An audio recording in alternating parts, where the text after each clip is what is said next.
Actually, there is a single moment when a childhood ends, when it gives way to the cold universe of handling shit on your own. I thought it would arrive like the last line of a novel, but it didn't. More like a textbook thrown through a window, glass scattering, and when you walk over that is adulthood. My mother hands me the keys to her car, and it happens. The windshield bursts onto the driver's seat, and it's no longer the throne I imagined. I'm driving her to the doctor, who will fill her with one poison to kill off another. She's quiet for once, empty of familiar small talk. No stale jokes or awkward questions about love. She turns to me and smiles, eyes clear as glass. I don't look back. The highway glides beneath us like a bile towards a hollow gut.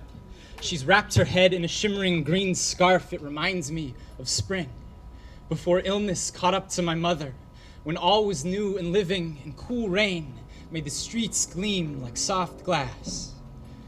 She looks like her younger sister, whose disease wouldn't leave until it could take a body with it.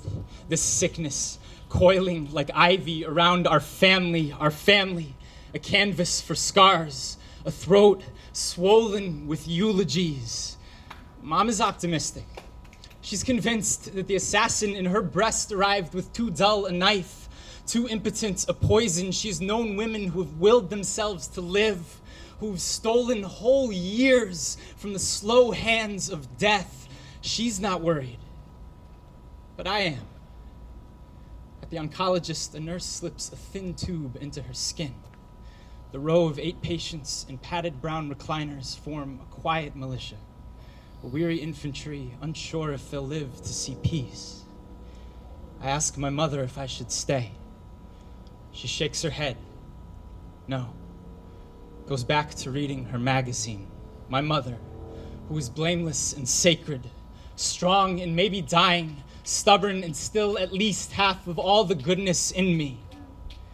On the drive home, I see a patch of glass in the middle of the highway, remains of a delicate vessel that once held something sweet. I swerve to avoid it, but it's too late.